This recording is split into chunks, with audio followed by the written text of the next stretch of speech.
কাঁচা আম তো প্রায় শেষ। কাঁচা আম দিয়ে কি আইসক্রিম বানালে? না বানালে এখনই চটপট করে বানিয়ে নাও তো, না হলে আম পাকতে শুরু করে দেবে আর কাঁচা আমের আইসক্রিমটার মজাও নিতে পারবে না। দেখো এখানে আমি কড়াইতে জল বসিয়ে দিয়েছি, 3টে কাঁচা আম আমি সেদ্ধ করে নেব। আমগুলোতে একটু রং ধরা শুরু করেছে, তবে কিন্তু ভীষণই শক্ত আর ভীষণই টক, আমাদের পাশের বাড়ির গাছেরই আম। দেখো জলের মধ্যে আমি আমগুলোকে ফুটতে দিয়ে দিয়েছি, ফুটতে শুরু করে দিয়েছে।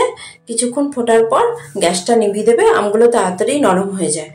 তারপরে জলটা ফেলে দিয়েছি ঠান্ডা করে, এবার খোসাগুলো সব ছাড়িয়ে নেব।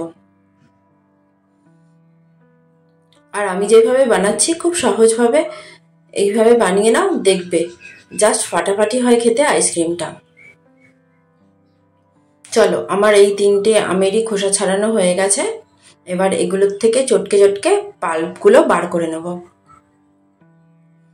আর আমটা যেহেতু সেদ্ধ করা সেই জন্য খুব নরমই হয়, পাল্পগুলো খুব সহজেই বেরিয়ে যাবে। দেখো পাল্পগুলো কিন্তু বার করা হয়ে গেছে। এবার একটা মিক্সিং জার নিয়ে নিয়েছি, জারের মধ্যে পাল্পগুলোকে আমি নিয়ে নিচ্ছি। তোমাদের যদি আমার এই রেসিপিটা ভালো লাগে লাইক করবে, সাবস্ক্রাইব করবে আর বাড়িতে কিন্তু অবশ্যই বানাবে। দেখো মিক্সিতে একবার ঘুরিয়ে নিয়েছি, এরপর আমি এর মধ্যে চিনি দেবো। আমগুলো যেহেতু খুব টক সেই জন্য এখানে প্রায় আমি 200 গ্রাম মতন চিনি দিয়েছি আর 1 চামচ মতন বিট নুন দিয়েছি। আর সামান্য একদম সামান্য একটু জল দিলাম। আর দিয়ে দেবো এখানে আমি গোটা জিরে, গোটা ধনে আর 5 ফোড়ন আমি শুকনো করে গুঁড়ো করে নিয়েছিলাম, সেটাই আমি দিয়ে দিলাম। আর দিয়েছি লেমন চাস্কা, এটা দিলে কিন্তু মানে আইসক্রিমের স্বাদ জাস্ট ফাটাফাটি হয়, কেউ খেয়ে বুঝতেই পারবে না যে বাড়িতে বানিয়েছো। চলো ওই লজেন্সগুলো দিয়ে দিলাম, এটা যদি না থাকে তাহলে তোমরা পালস যেই লজেন্সটা পাওয়া যায় সেটাও দিতে পারো। তারপরে সবগুলো একসাথে আমি মিক্সিতে একবার ঘুরিয়ে নিলাম, স্মুথ পেস্টটা তৈরি হয়ে গেল।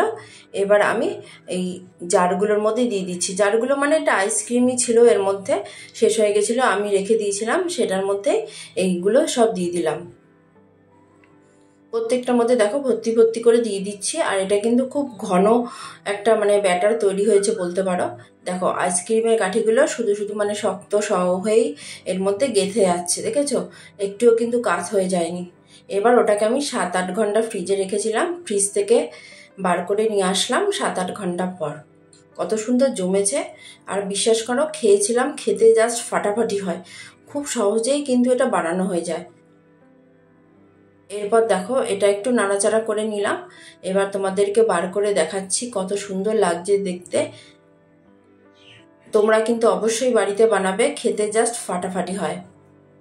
এটার কালারটা একটু ইয়েলো হয়েছে, তোমরা যদি পুরো একদম মানে কাঁচা আম আর কি যেরকম কালার হয় গ্রিন কালার, সেটা যদি করতে চাও তাহলে একটু গ্রিন কালারের ফুড কালারটা দিয়ে দেবে, দেখবে ওরকমই হবে। চলো টাটা, আমার আইসক্রিম রেডি।